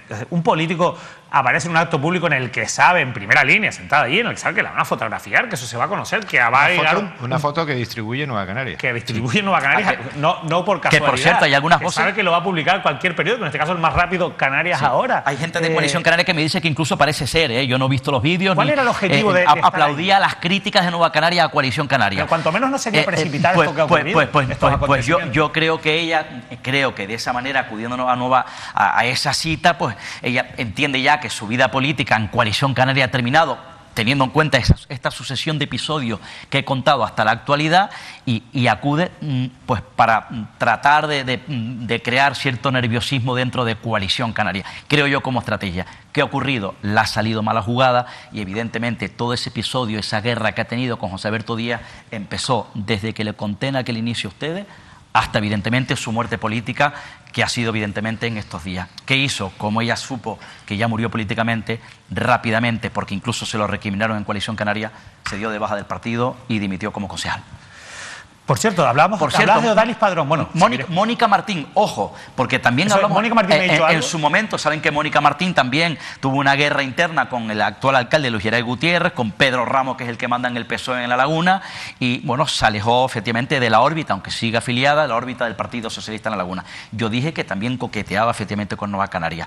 Yo no descarto en el caso de Mónica Martín, sigue siendo afiliada del PSOE, que en este caso, independientemente de esa guerra abierta, que la relación es nula con Luis Geray Gutiérrez y con los que mandan el PSOE de La Laguna, yo no descarto que cierto sector o que el PSOE tinerfeño intente rescatar como como un valor de primera línea a la propia Mónica Martín, porque así parece ser, me cuentan, que lo están pidiendo algunos sectores del Partido Socialista en Tenerife. Hombre, eso ya me parecería también bastante llamativo y sería muy noticiable. Yo voy a apuntar todas estas cosas que tú vas... Tiene dificultades, una de su padre. Sí, cierto. El reingreso de Santiago Pérez al Partido Socialista dificultaría que Mónica Martín regresara. Y ojo, porque, Carlos, imagínate tú en Nueva Canaria, Mónica Martín con la propia Candelaria Díaz, un posible pacto con Coalición Canaria, la guerra que tiene Candelaria Díaz con Coalición Canaria y el cierto resquemor que tiene también Mónica Martín con un PSOE de La Laguna. Primero, Santiago Pérez, el padre de Mónica Martín, José Luis Martín, un histórico del PSOE, denunciado por Santiago Pérez en el caso de las Teresitas, y también teniendo en cuenta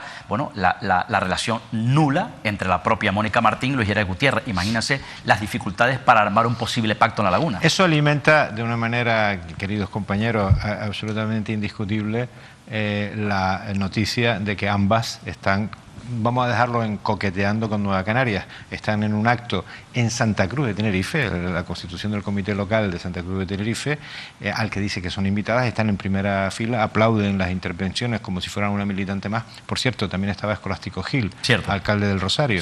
Es decir, que Nueva Canarias, a pesar de sus dificultades burocráticas, parece que tiene unas ansias expansionistas bastante acentuadas. Escolástico Gil le gusta mucho coquetear. Sí. No, porque las relaciones con Carlos Alonso coqueteaba mucho, ¿no? Escolástico Gil de Aguirre de los Verdes, que también fue del Partido Socialista, tiene buenas relaciones en este caso con Román Rodríguez. Pero lo que sí parece evidente, perdón que te interrumpa, es que hay una cierta descomposición de Coalición Canaria en la agrupación local mayor del archipiélago, que es La Laguna, a la que pertenecen, entre otras personalidades, Ana Oramas, Fernando Clavijo y, si no me equivoco, Carlos Alonso también.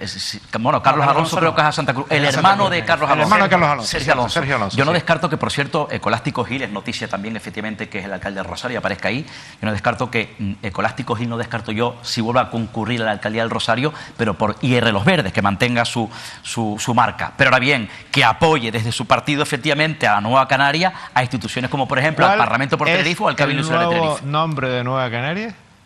¿Cuál es el nuevo nombre? Bloque Canarista. Bloque Canarista. Bloque. ¿Un bloque qué significa? Apoyos de todos los partidos, alianzas. Que está abierto a alianzas. Miremos para la Asamblea Majorera también. Cierto. Y yo hablo de memoria, pero creo que tengo una entrevista por aquí grabada, la que Escolástico me dice que él 8 años y se va. O sea, que ya se cumple este año. No sé lo que hará Escolástico, si será fiel a su palabra o no será fiel a su palabra, veremos. Porque a mí me parece muy importante y evidentemente Escolástico pues, ha conseguido acabar con el legado del Partido Socialista durante tantos años, un trabajo en la oposición que hizo en su momento inconmensurable y denunciando casos de corrupción como el caso Varadero. Pero veremos qué futuro tiene Escolástico, qué futuro tiene IDR Verde sin Escolástico, si al final da un paso a un lado. Pero nombrabas a Odalis Padrón, que fue el azote de Miguel Serol durante muchos años. Odalis Padrón, que fue además también fue una histórica, conocida, popular concejal de Santa Cruz de Tenerife, fue el azote, como ustedes saben, además también de Miguel Serol en aquella época alcalde, cuando ya la aterraba, se le acercaba efectivamente la causa judicial. Ella formó parte de Ciudadanos, un partido político que había montado en este caso un ex del Partido Popular, Guillermo Igú, con el también histórico dirigente del PP, Ángel Isidro Guimerá, que falleció hace ya algunos años, que luego además también se fueron para el partido de Juan Manuel García Ramos, el PNC. Luego, por cierto, formó parte también del Partido Socialista, la propia Odalis Padrón. Vuelve a la actividad política en Santa Cruz, esta popular concejal, muy conocida, por cierto, en los barrios de Santa Cruz de Tenerife.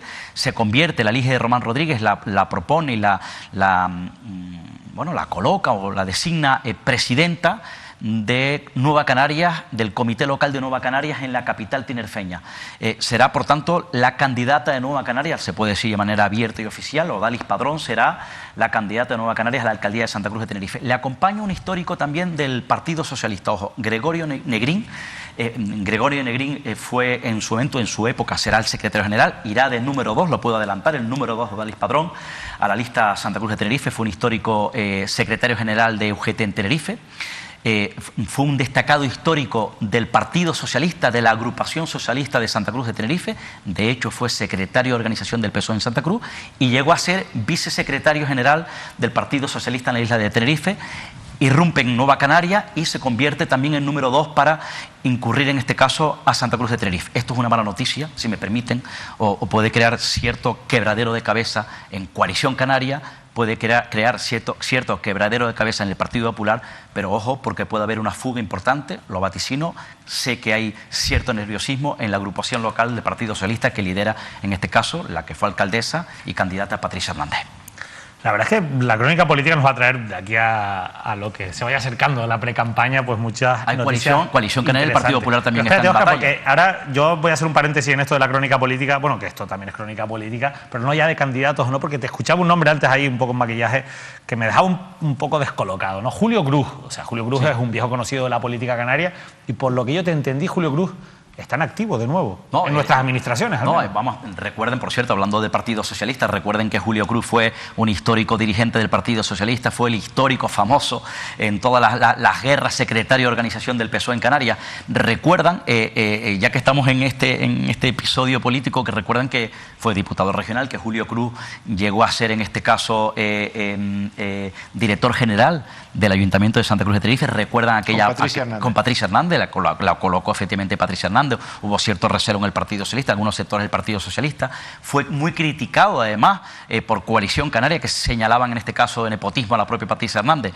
Por cierto, me cuentan además también, hablando de La Laguna, que ahora se le ve al propio Julio Cruz, que ojo, Julio Cruz es funcionario de carrera, se le ve ahora en el Ayuntamiento de La Laguna del Partido Socialista con Luis Geray Gutiérrez, porque el propio Julio Cruz ha ganado por méritos un concurso y en estos momentos ostenta la responsabilidad de director técnico, es decir, ha ganado por concurso, por méritos, hay que decirlo bien claro, pero es el director técnico del área de presidencia y planificación del Ayuntamiento de La Laguna en manos del Partido Socialista. Me cuentan además que el propio Luis Geray Gutiérrez, que es el secretario general y un hombre ahora fuerte del Partido Socialista, le ha dado bastantes poderes, en este caso al propio Julio Cruz, en materia administrativa, insisto, en este ayuntamiento. Habrá que seguirle la pista a Julio Cruz, pero yo la última, Óscar.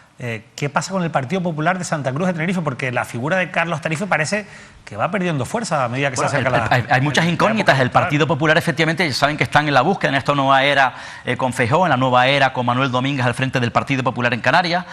Parece ser que van a esperar, están esperando primero las instrucciones, efectivamente, de Madrid y de Génova, ¿no? Parece que me cuentan que será en octubre cuando vayan ya a anunciar las candidaturas, en este caso en los cabildos y en las Islas Menores, pero hay una incógnita importante, efectivamente, que tiene que ver con la ciudad de Santa Cruz Cruz de Tenerife. Saben que en estos momentos, el portavoz, el hombre fuerte del Grupo Popular en el Ayuntamiento de Santa Cruz, con ese pacto con Coalición Canaria, es el propio Carlos Tarife. Es un baluarte importante de la agrupación del comité del Partido Popular en Santa Cruz y dentro de la familia del Partido Popular en la isla de Tenerife. Pero en su momento, cuando se le designaba portavoz, todo el mundo presuponía que ya iba a ser el candidato. No está claro. De momento no se ha decidido que sea candidato.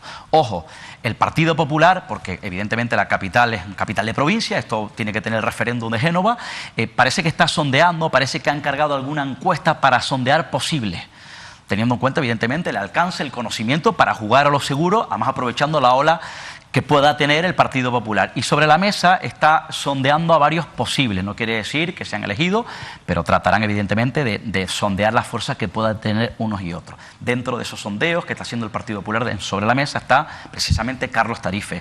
Hay otros como por ejemplo la que fue teniente de alcalde con Bermúdez, la popular Zaida González, está sobre la mesa, se trata de sondear.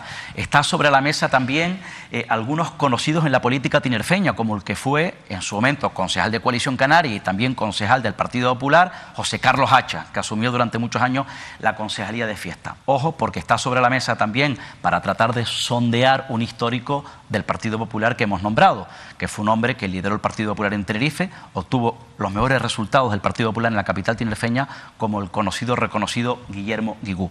Guillermo Guigú. Están los nombres de ese sondeo como posibles para ver si pudiesen tener unos y otros garantía en este caso para ganar Santa Cruz de Tenerife. No estoy diciendo que vaya a ser el candidato, sino que está en ese sondeo. Yo le tengo mucho respeto, por supuesto, a Guillermo Guigú, pero si tú me dices que en 2007 que en 2023 iba a haber en un cartel electoral por el Partido Popular de nuevo a Guillermo Guigú y a Odalis Padrón, en este caso por Nueva Canarias, vamos, Óscar, no te hubiera comprado ese mensaje. Ya, eso hay que preguntar sobre el Partido Popular. Hay otro nombre en esos sondeos que están haciendo, que es el de un abogado santacrucero, que es Vicente Álvarez Gil. Insisto, estos nombres están sobre la mesa del Partido Popular, bien en la mesa o en la mente de los que dirigen el Partido Popular, para tratar de buscar el mejor fichaje o el mejor candidato para Santa Cruz de Tenerife.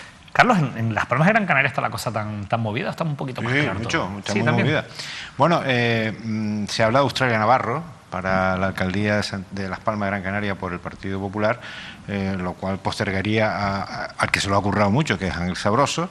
En el Partido Socialista va a haber primarias, porque al no presentarse el alcalde actual, que es Augusto Hidalgo, que opta a la presidencia del Cabildo, hay que hacer primarias y ahí se la van a disputar, que se sepa, Carolina Darias Inmaculada Medina, porque supongo que la tercera candidata, de cuyo nombre me acabo de olvidar también, se va a retirar porque es de la cuerda de Carolina Darias.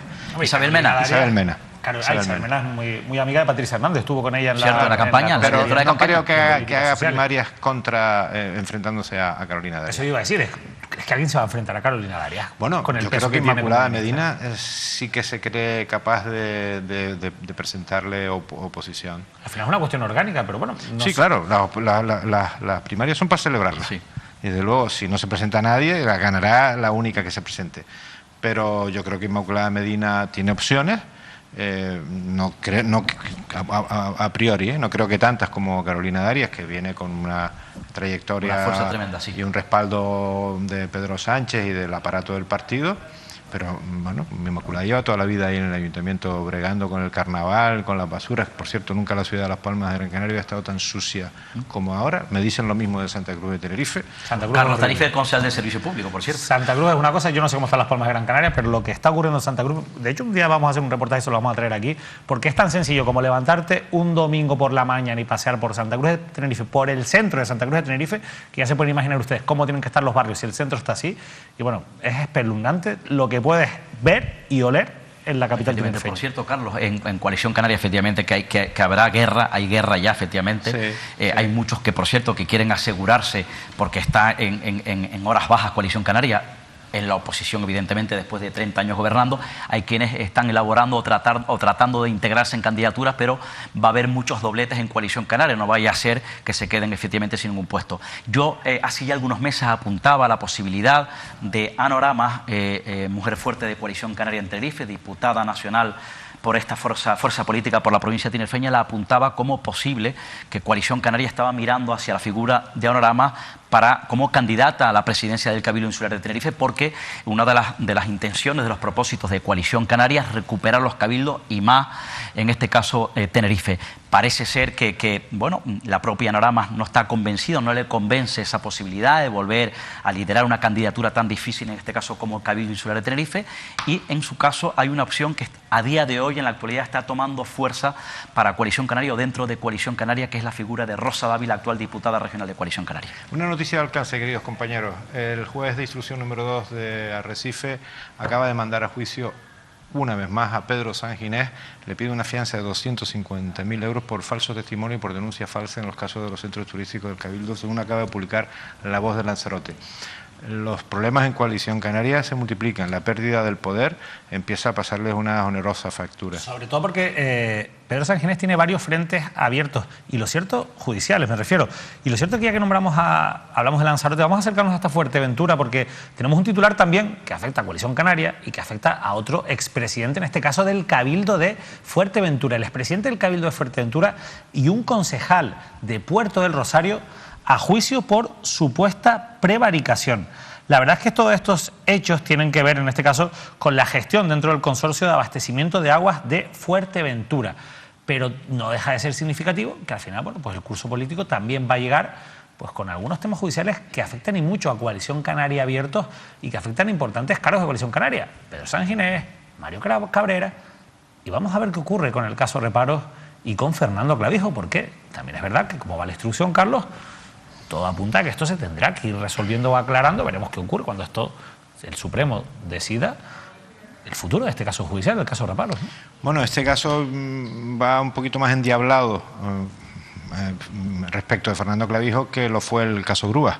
El informe de la fiscal es durísimo y va con documentación, cosa que no ocurrió con la exposición razonada de la jueza en el caso Grúas, que fue bastante flojo, en el que además Marchena se lo despachó con cajas destempladas, no dejó hablar ni a la parte denunciante, ¿no?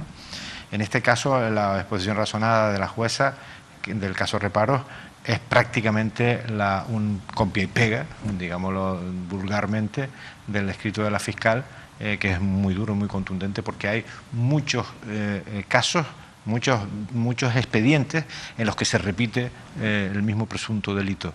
O sea, no hay un préstamo que se hizo, pero después se devolvió, hubo mala fe, no hubo buena fe, como el caso este de Fuerteventura, sí, que también es muy complicado de demostrar, ¿no? Es muy probable que resulten absueltos Mario Cabrera y el otro alto cargo de Asamblea Majorera, sí, cuando estaban en el Cabildo, en el consorcio de aguas de Fuerteventura y demás.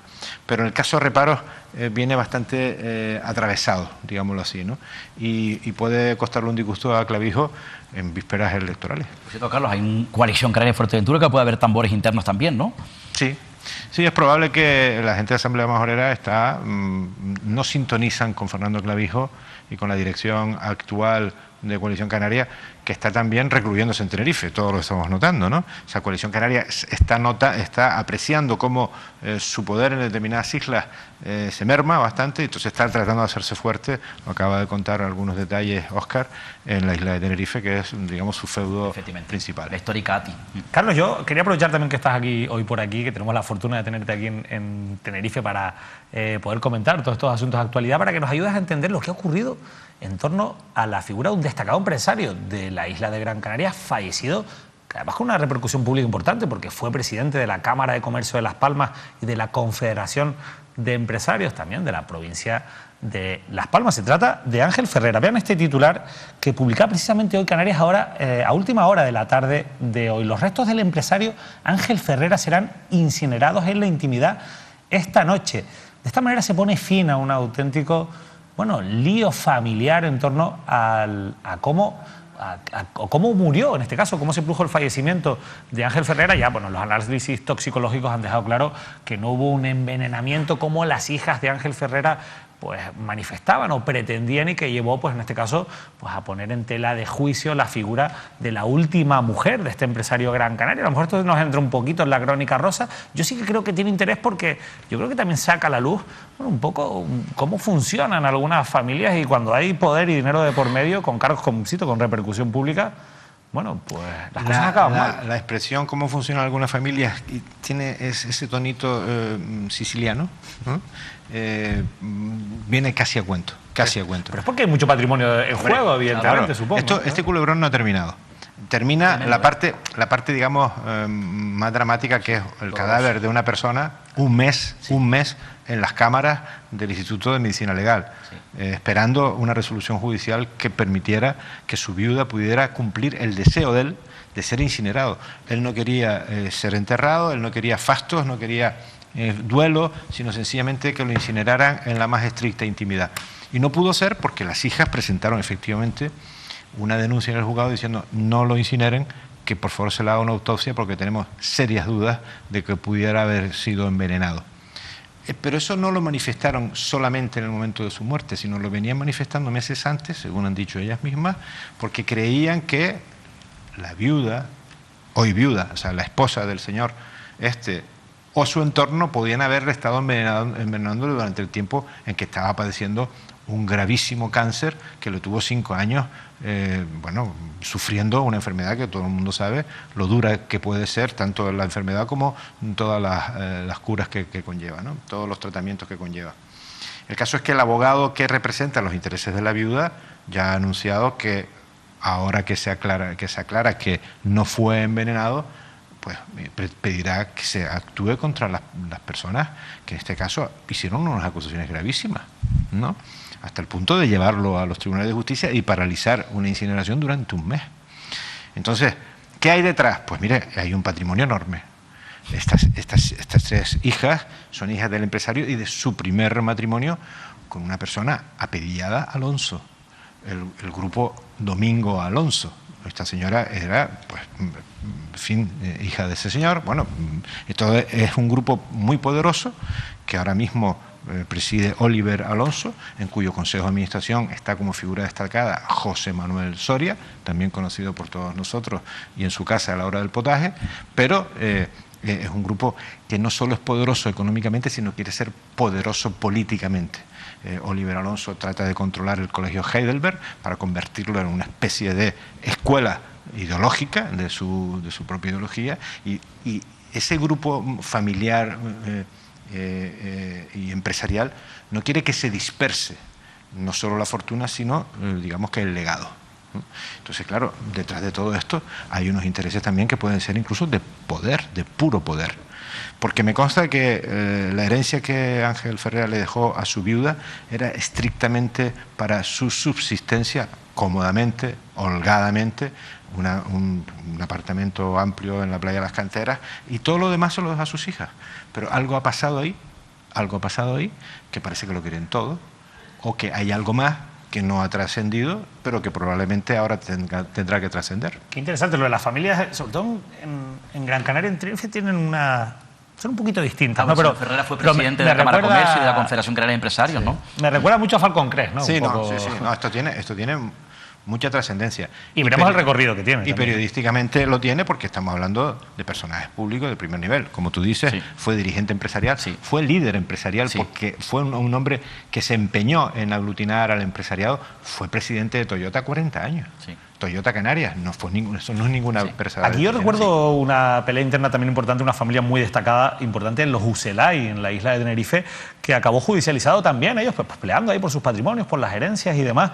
No sé en qué quedó aquello, voy a apuntármelo a ver si puedo rescatarlo, porque en su momento un compañero periodista, y aprovecho para saludarlo, Noé Ramón, me llamó para contarme esta historia, me pasó los documentos y yo los estuve viendo y la verdad que me pareció interesante. Es verdad que se sale un poco de la gestión diaria, de la fiscalización de las administraciones públicas, pero como decía Carlos, sí que tiene una relevancia social, porque al final son familias que están muy vinculadas directa e indirectamente con lo público. Así que nosotros, insisto, también vamos a seguir contando este tipo de cuestiones que son interesantes. Para mí ha sido un placer. Hemos llegado ya al final del programa, compañeros. Óscar, te vamos a seguir escuchando en Onda Cero Canarias. Efectivamente, ahí estamos. Ya hemos empezado la temporada hace algunas semanas y ahora, efectivamente, bueno, pues a afrontar lo que queda, estos meses que, como han podido comprobar, serán bastante intensos y duros, ¿eh? La verdad es que van a ser duros, vamos a contar contigo porque es fundamental. Y Carlos, ha sido todo un placer tenerte aquí. Ojalá que no sea la última vez, porque aprendemos mucho contigo también. Seguro que no, muchas gracias. Muchas gracias, Carlos. Y nosotros, bueno, despedirnos, eso sí, también con un llamamiento a nuestro director, a Manuel Artiles, que seguro que hoy nos ha estado viendo y que seguro que está con ganas de sentarse en esta mesa. Nosotros le echamos de menos, necesitamos que esté aquí, porque también nos aporta mucho a este programa, a La Tertulia, y ustedes seguro que también, bueno, le han echado en falta sus comentarios, que en este caso son inigualables. Yo no lo puedo hacer como él, pero sí he intentado por lo menos que ustedes se hayan sentido cómodos y llevar un programa en el que hayamos podido tratar, al final hemos cumplido con toda la escaleta, no, pues todos los asuntos de actualidad que consideramos importantes. Volveremos la próxima semana, este jueves, con entrevistas ya en Canarias al Día y, por supuesto, con mucho contenido del que, insisto, todavía no les puedo adelantar nada, pero habrá novedades en la parrilla, en la programación de Mírame Televisión. Pronto se lo contaremos. Que pasen una feliz noche.